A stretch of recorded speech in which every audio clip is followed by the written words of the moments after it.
So, welcome back to the workshop. Guess what? I've filled it full of motorbikes and now I can't move. And I can't do anything. And I still didn't get the last crap out of the garage, so I'm paying for the other one down there as well. Can't do anything down there, it's hours away. And can't move in here. So, all in all, it's an ADHD job well done, I reckon.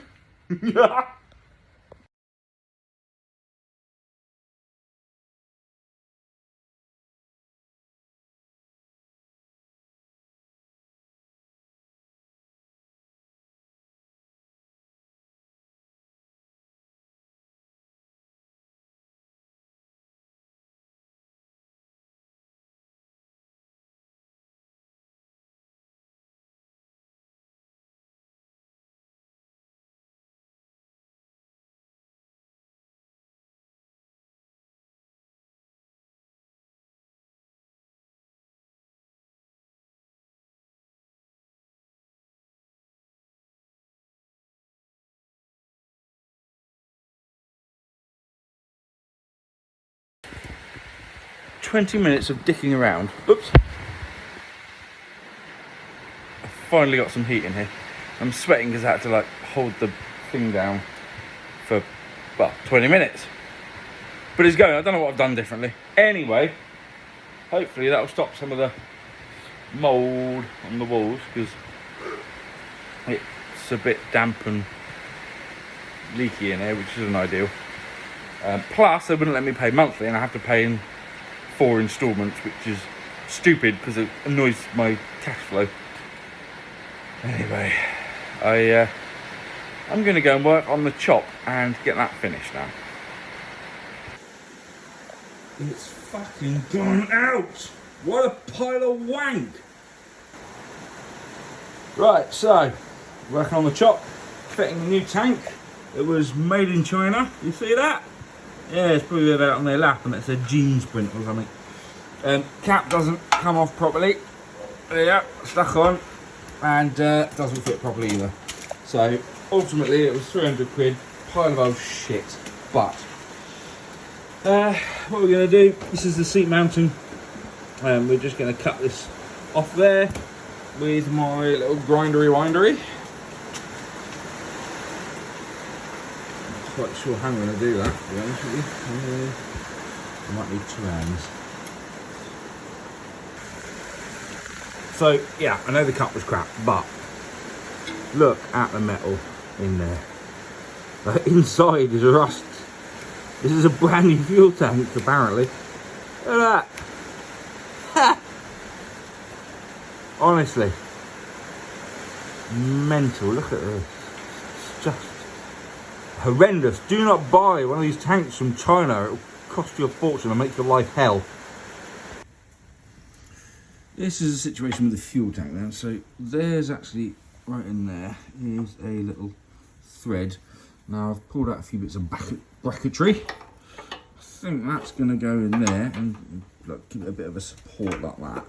And drill through, and that'll fix the tank. So just a bit of drilling at the top there. I'm going to make sure I get that in the right place when I'm drilling it. Ooh. Yeah, there. So, a bit of an angly-pangle right there. Just in line with the frame. Yeah, so you get the idea. I think that'll give us the support so we can thread down through that. I did try and bash it, but I think it's better to just support it underneath because the fuel tank's made of cheese as far as I can gather. Right, since you've been gone, we've mounted the seat properly. There you go, nice and sorted there. Attach it at the front there. This tank I am not happy with. I'm going to mount it here. So, the seat actually sits quite high, so I'm going to take off a little bit more of this, drill a bigger hole, and I have a big spacer to lift it up so that these aren't actually hitting the frame.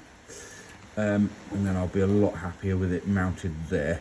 I can then adjust the front mountings forward a little bit, and then you see mounted there, and then that should be a lot better, and then should be on the road again. A few things I want to do. I've ordered a new foot peg. I'm going to tidy up all of this, give it a little bit of spruce up. This tape does my head in. That's an ex-military ammo box, and yeah, I lost the key, so we've mashed that, which isn't great. So I'm gonna have to sort that out. But it's coming together. The stand is rubbish. It doesn't lean over far enough, so I've got to chop that down a bit so it leans over. The front tyre keeps going down, so I've got to seal that. I don't know whether it's the valve or the tube, because it's a tubed one, I think. I'm going to tidy up a little bit of this up here. I'm going to do the brake fluid and things, see if I can make this look a little bit nicer. That is a bit stretched, though. I couldn't quite get the measurement right when I ordered them. I think it might be routed wrong, actually. It does go, yeah, it goes right the way over there. So we'll reroute that, make that look a little bit nicer. Give it an oil change, spruce up the back. I'll mount the number plate properly somewhere. Yeah, so that'll be on the road for the summer. Which, as you can hear, it isn't now. But going back to earlier shenanigans, I meant to say, we have lovely warmth. One of the other things I've never been happy with is these horrible brackets, but that's all I could do at the time. So I'm going to try and do something about that. This I had machined and made to my spec. It's all right. Also, we've got this clamp down here, which is a bit fugly. Mud guard as well. I'm going to do something with. Yeah, so you know, it's work in progress. So yeah, a bit of TLC on that. Right, so got the camera set up. You're in a gun, and the cable that's attaching to the bottom is now pulling it back. So it kind of works. I'm quite proud. I wish I had another camera to show you the terrible setup that I have, but I don't. So you're just gonna have to imagine it. BSA. I've got it propped up.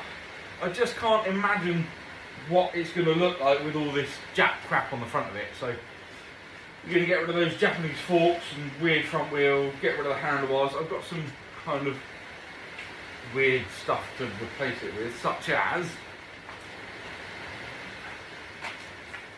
one sexy looking headlight, and also the most ridiculous set of handlebars in the world, which you may have seen before on the channel, on a bobber that I was building that didn't, well, turns out it was a Cat B write-off, so I could use it on the road. So that's going to be something like that, which is totally ridiculous, going to be unrideable and stupid, so obviously that's exactly what is going to happen. And then that's what I got. One last thing. These are the rear swing arm. That is going to be, well, not that it's going to swing, but I'm going to extend the wheel right the way back. It'll be absolutely ridiculous and stupid. So obviously that's quite fitting. It's freezing in here because my heating's gone off again, and it's pissing with rain. So all in all, I'm just going to start unbolting crap currently. So here we go.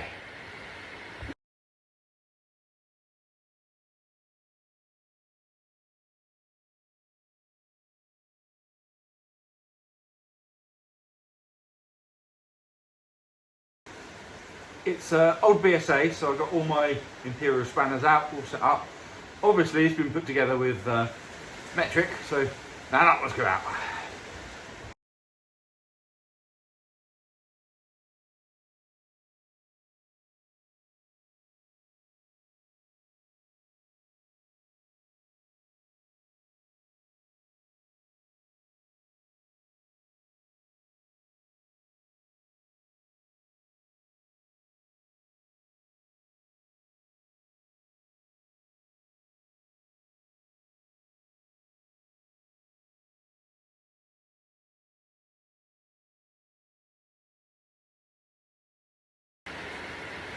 Right, so we've unbolted this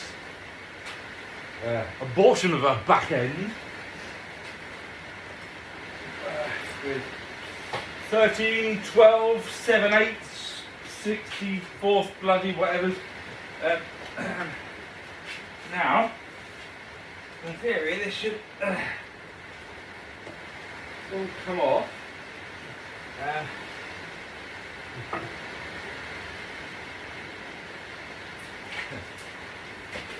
Right.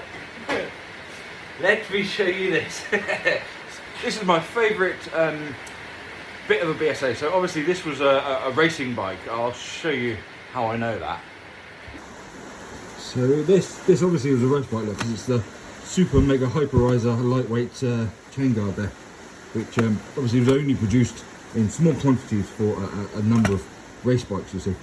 And that's how we know this one is a special edition race bike, used in the Super Mega 2000, and it went down in history as one of those special bikes. And obviously we've got the racing clutch there. So all in all, a special machine, and we're now going to strip this lovely piece of machinery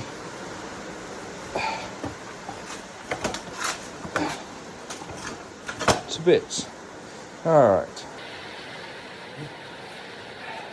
So.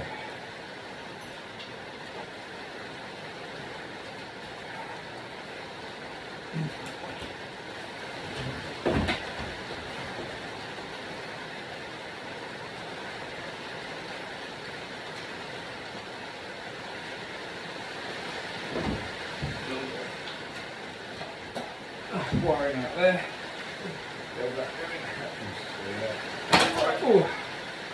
Right. Appears to be still attached somewhere. Where? It's not. That's just cool. There we go. And good.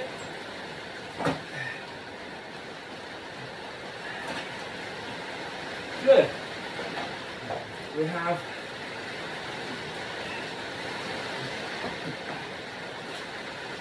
Why is that coming off?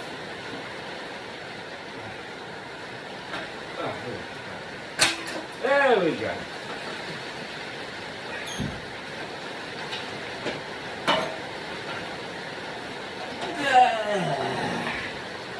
That is the back end of the Super Mega Go Faster 2000. Ready for careful restoration. That's yeah, I don't want to scratch it, obviously. Right, looking a bit better there. Still not quite seeing it in my mind's eye, but let me introduce you to my machine.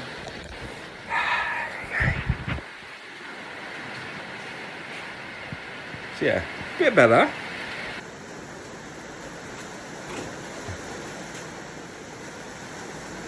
So the wheels are definitely too big, so we're going to have a different set of wheels. This is, well, the headstock's original BSA.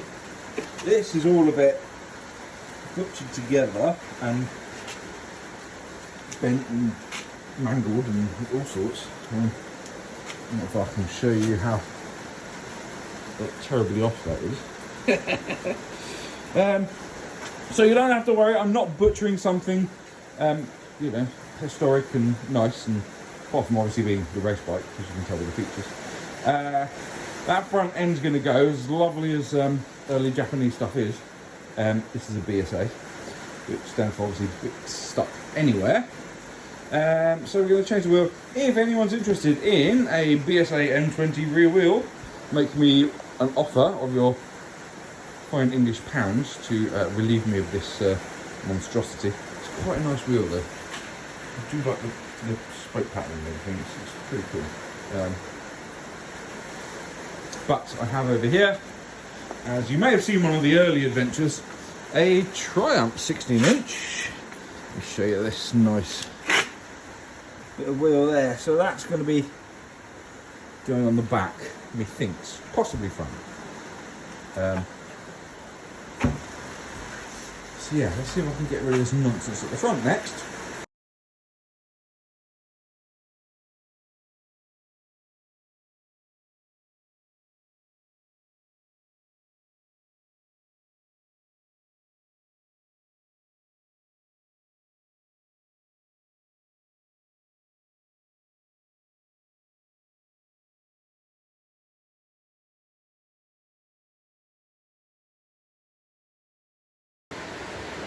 Right, so I think at the point now with this can finally, hey, come out, there we go.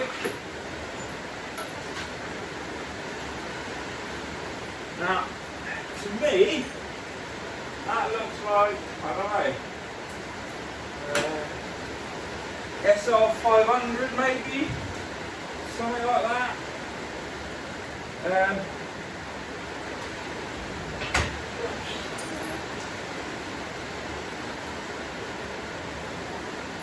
Can't necessarily see any markings on it, to be honest.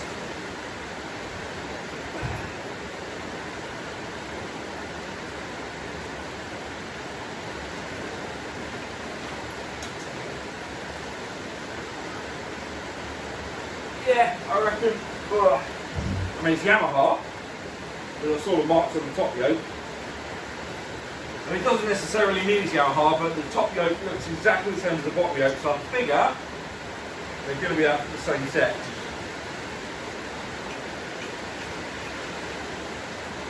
Well, that is going off to Kempton to be flogged for a few pounds and get out of my way, as well as the racing back end. Hey.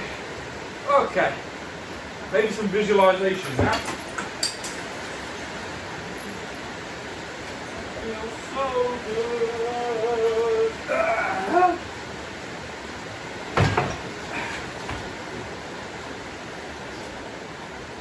Oh yes,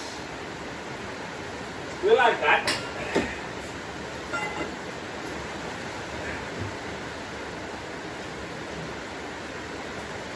Obviously not that high, but yeah, that looks good. We're going for 16-inch wheels, and some sort of girder fork, I reckon. Right, let's try and get this down a little bit.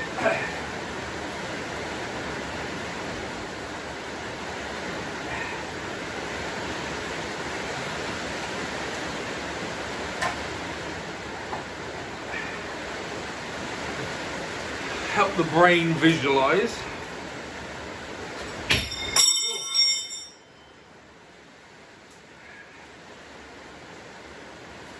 Yeah, I like that.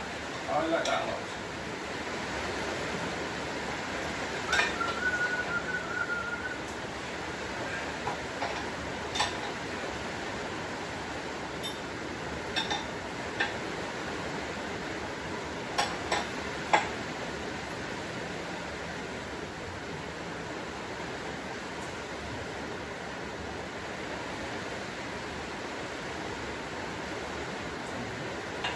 That's leaning a little bit over too far over that way. I don't like it. I don't know what's changed. What have I done? I'll hit the stand. No.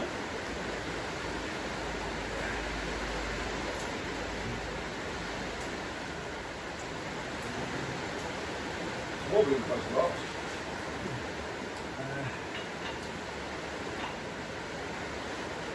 Okay. Alright, that's better. Yes, that's good. We like that. That's probably just about. Right, so hopefully you're getting the feel for Let me undo that. That's better. Getting a feel for where I'm going with this.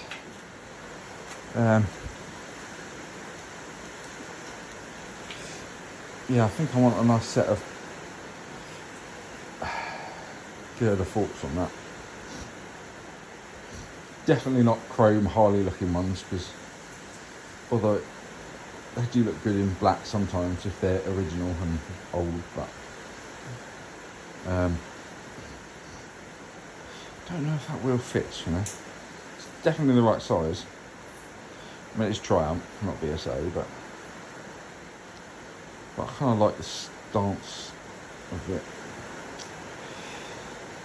Yeah, I think we're going to have to chop that frame and bring it down, because that's sticking up quite high in the air, and I want this to be really low and wide. So it's now probably midnight, 1 o'clock in the morning. It's still absolutely hammering with rain. So I'm going to call it a night. I think that might be the back wheel, you know, and we'll have a different one at the front. Yeah. So thanks for watching. There'll be more soon. I've got the bits on order for the shop. I've got a better idea now of kind of how the bobber's going to go. There's a Suzuki B490 which has been on my Instagram and a few other places. That will come out to play soon. I need to do some final fettling on that because there are a couple of bits hanging out of it as well. But thank you so much for watching. It's been wonderful. I do hope you get inspired and start buying old crap and cutting it about, because it is fun. And I will see you, well, in a week's time for the next episode. Toodles!